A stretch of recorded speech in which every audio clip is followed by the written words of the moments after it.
যশোর শহরের এক নিঃশব্দ গলির ছোট্ট বাসায় থাকতো এক তরুণী, প্রভা। চোখে ছিল স্বপ্নের তারা, মনে ছিল রাজপ্রাসাদের বাসনার আলো। কিন্তু বাস্তব ছিল ধূসর, একেবারে সাদামাটা।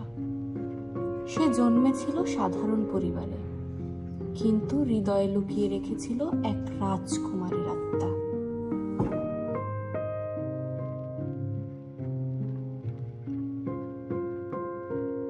সবাই ভাবে আমি সুখী, অথচ এই ভাঙা ঘরের চারটা দেওয়াল ছাড়া আমার জীবনে আর কিছুই নেই। একটা ভালো শাড়ি পর্যন্ত নাই আমার, নাই কোনো গহনা, কোনো প্রসাধনী। ইস, যদি এই সব কিছু আমার থাকতো কতই না ভালো হতো। কিন্তু কি পোড়া কপাল আমার।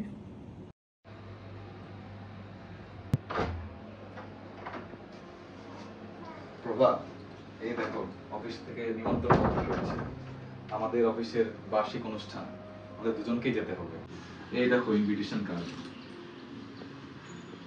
সত্যি আমাদের দুইজনের? আমিও সেখানে যেতে পারবো? ওরা তো সবাই স্ত্রী সহ আসবে, তুমি না গেলে আমি একা একা যাবো কেমন করে? কিন্তু আমি কি পরে যাবো কৌশিক? আমার তো একটা ভালো শাড়িও নেই। ওরা সবাই তো ভালো শাড়ি, গহনা এগুলো পরে যাবে, আমি কি পরে যাব? আমার তো কিছুই নেই। একটা ভালো শাড়ির দাম আনুমানিক কত হতে পারে? তা ঠিক জানি না, আনুমানিক 5,000 টাকা হতে পারে। আমি কিছু টাকা জমিয়েছিলাম বন্ধুদের সাথে ঘুরতে যাব বলে, তুমি চাইলে ওই টাকা দিয়ে একটা শাড়ি কিনে নিতে পারো। সত্যি তুমি আমাকে এত ভালোবাসো, অথচ আমি তোমাকে কত ভুল বুঝেছি, কিছুই দিতে পারিনি তোমার। কিন্তু আমার সব, তুমি থাকলে আমার কিছুই লাগবে না। একটা রাত যদি একটু সুন্দর লাগতো আমার, যদি একটু সম্মান পেতাম। একটি রাতের জন্যই তো, কিন্তু সে জানতো না এই একটি রাতই বদলে দেবে তার সমস্ত জীবন। এই আমাকে একটু মাছ দাও তো। প্রভা, এই প্রভা, কি হচ্ছে তোমার? এখনো মুখ বার করে বসে আছো কেন? মন খারাপ করবো না কেন? তোমার অফিসে সবাই কত দামি দামি গহনা পরে আসছে, আমি কি পরে যাব? তুমি এক কাজ করতে পারো, তুমি ফুল দিয়ে সাজতে পারো। ফুল দিয়ে সাজলে তোমাকে পরীর মতো লাগবে।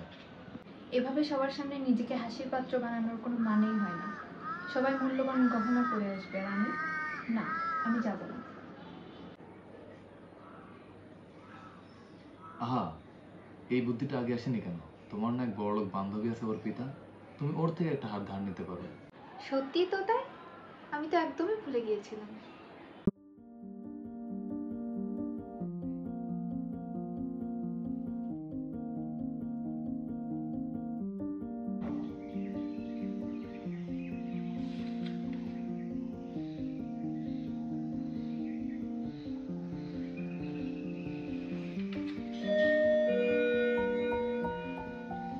এই কুসুম, দেখ তো কে এলো।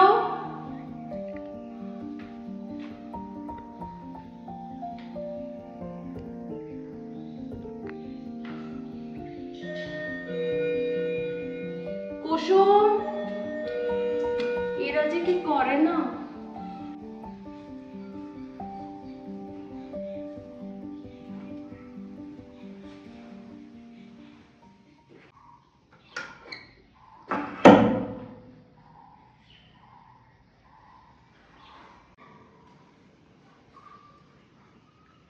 আরে প্রভা, তুই হঠাৎ কি মনে করে?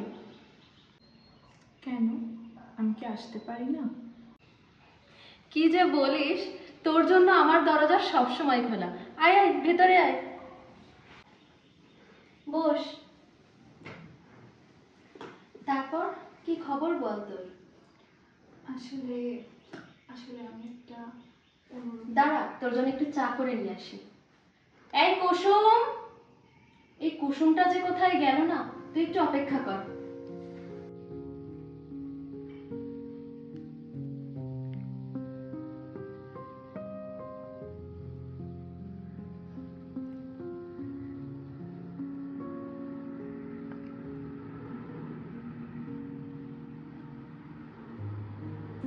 বাহ, কি সুন্দর বাড়িটা। অর্পিতা কত ভাগ্যবতী, ওর জীবনে কোনো কিছুরই কোনো অভাব নেই। কি সুন্দর ফুল দিয়ে সাজানো ঘর, রেশমি পর্দা, দামি সোফা, এইসব কিছু কি আমার থাকতে পারতো না?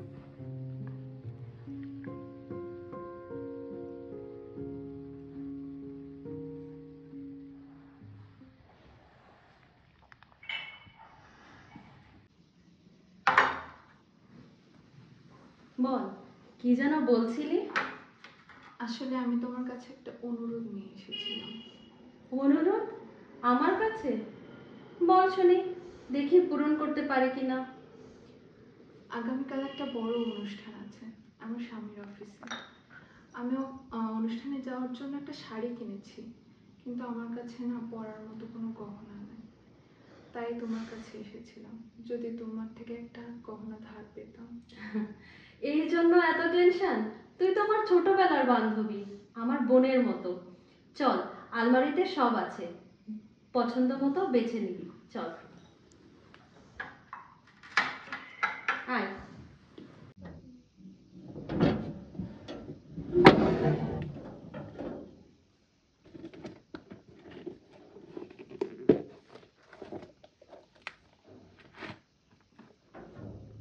নে, এর মধ্যেই সবকিছু আছে।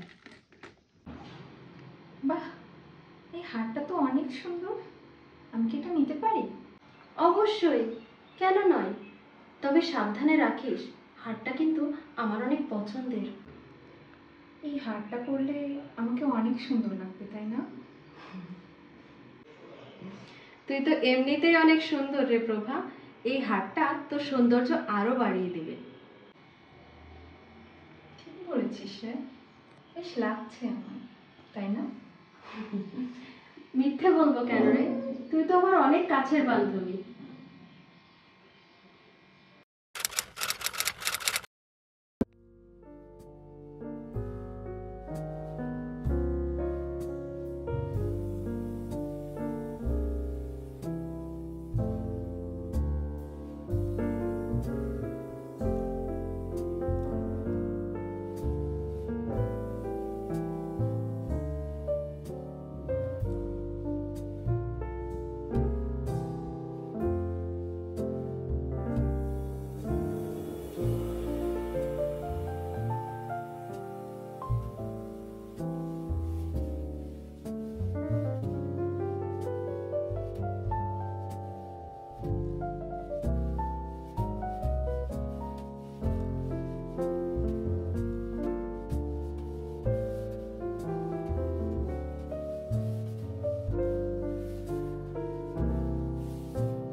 প্রভার সৌন্দর্য দেখে অফিসের প্রত্যেকেই মুগ্ধ।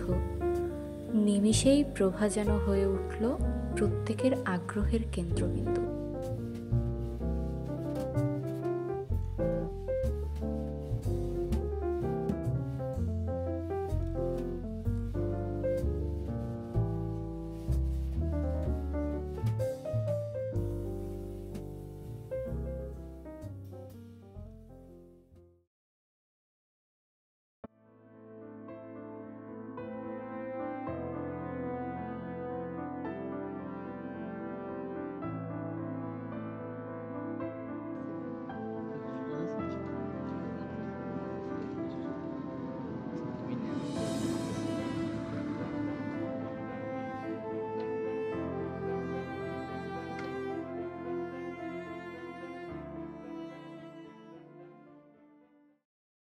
অফিসের বার্ষিক অনুষ্ঠান থেকে ফিরে শেষবারের মতো নিজেকে দেখে নেওয়ার জন্য প্রভা আয়নার সামনে দাঁড়ালো, কিন্তু সে দেখল তার গলায় হারটি আর নেই। কৌশিক, আমার গলার হারটা নেই। কি বলছো তুমি? ভালো করে খুঁজে দেখো, তোমার শাড়ির আঁচল, ব্যাগটা ভালো করে দেখো। না না, নেই, হারিয়ে গেছে। আচ্ছা, তুমি একটু শান্ত হও, তুমি বাসার ভিতরটা ভালো করে দেখো, আমি একটু বাইরে থেকে ভালো করে দেখে আসি।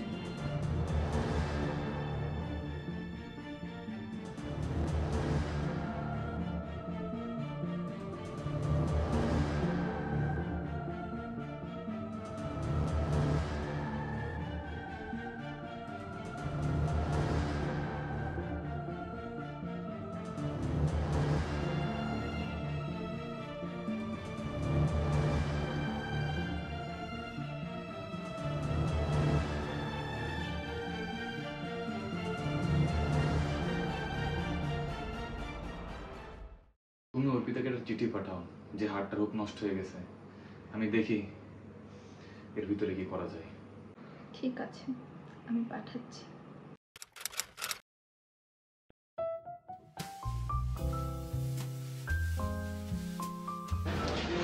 কৌশিক, দেখেছো এই দোকানটা কত বড়? আমার মনে হয় এই হাটটা এখানেই পেয়ে যাবে। হ্যাঁ, ওরকম একটা হাট খুঁজে বের করতেই হবে।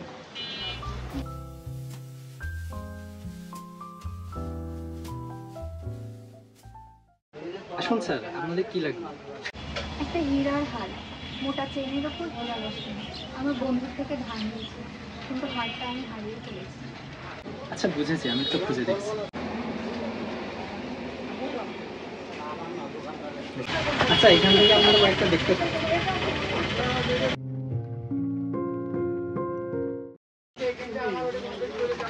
এটাই এই হারটা।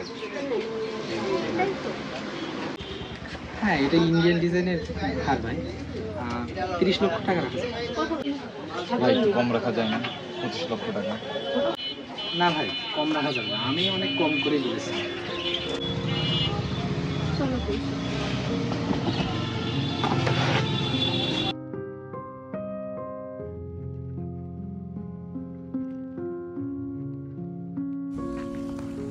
কৌশিক, আমরা কি পাগল হয়ে গেছি?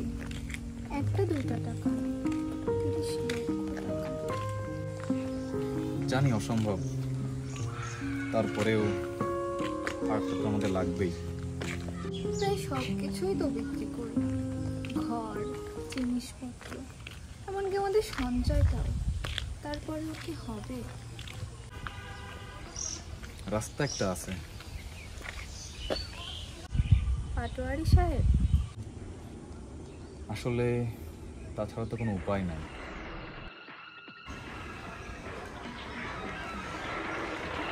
কিরে, এই উত্তরপাড়ার শাহিনের এই মাসের টাকা কই? ভাই ও তো মেয়ে অসুস্থ ভাই, এই কারণে দিতে পারি ভাই। আগে মাস থেকে পরিশোধ করে দিতে পারি। ওর মেয়ে অসুস্থ, আমি কি করবো? আমার টাকা চাই, টাকা। এখনো লোক পাঠা, ওরা এখনো তুল নিয়ে। আমার টাকা লাগবে। আচ্ছা ঠিক আছে।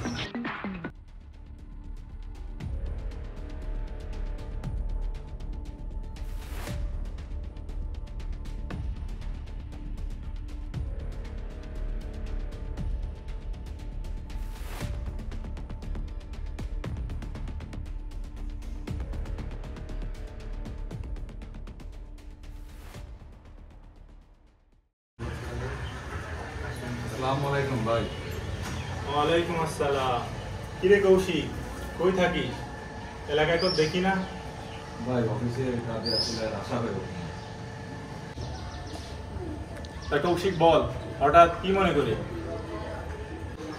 ভাই 15 লাখ টাকা খুবই দরকার, খুব বিপদে পড়ে আপনার কাছে এসেছি। 15 লাখ টাকা? কিরে বেটা, ব্যবসাটা তো শুরু করলি নাকি? কিছু শুনলাম না তো। ভাই আমারটা খুবই দরকার ভাই, যদি একটু দেখতেন ভাই, আমার সম্মানের প্রশ্ন। হার কিনতে হবে ভাই আমার। আরে বেটা, দাঁড়া দাঁড়া, ভাই একটা হার কিনতে ওখানে দেখ, ওখানে। সম্মান কিনতে 15 লাখ? তা শোন, তোর ঘরের দলিল লাগবে, ভাই পারবো ভাই। জমিরও দলিল লাগবে। ভাই সবই পারবো ভাই, যদি একটু দেখেন আপনি। এই যা, নিচে গোডাউন থেকে টাকার ব্যাগটা নিয়ে যা, এখনই যা। কিরে, সব ঠিকঠাক আছে তো? জি বস, দেখে আনছি। আচ্ছা দাঁড়া, সব ঠিকই আছে।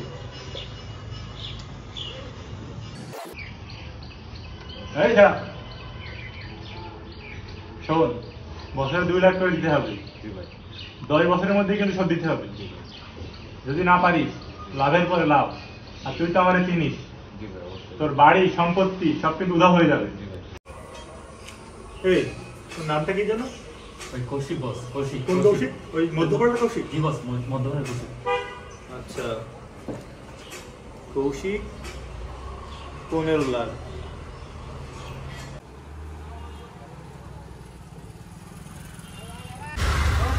তোরা বুঝলাই হাতটা নিতে পারছি। জি ভাই। এই নিন ভাই।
কিন্তু আমার কোনো শিডিউলই ফাঁকা না। অর্পিতা না? আমাকে কিছু বলছেন? Wait a minute. হ্যাঁ, আমি তোমাকেই বলছি। আপনি ভুল করছেন, আমি তো আপনাকে ঠিক চিনতে পারছি না।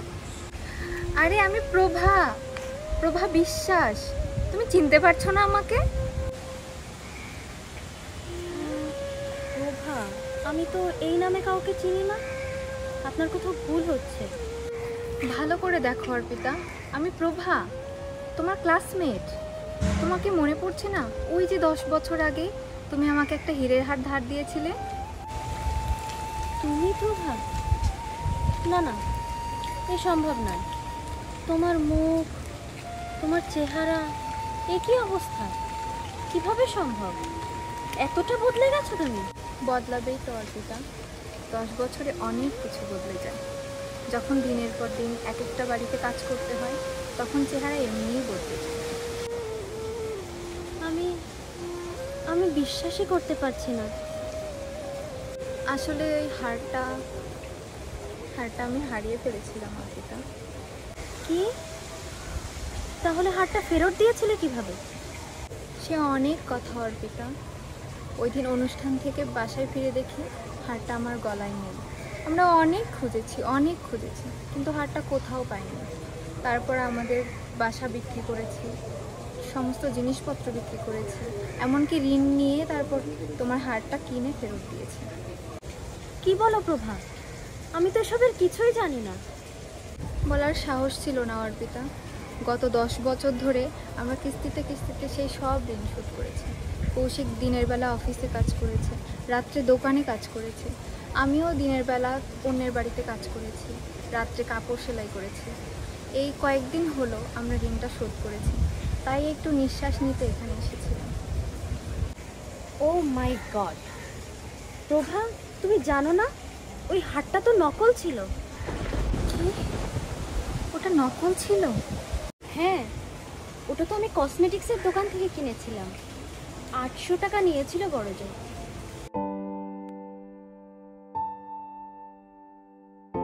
আমরা অনেক সময় জীবনের সত্যকে লুকিয়ে রাখি, লজ্জা বা অহংকারে।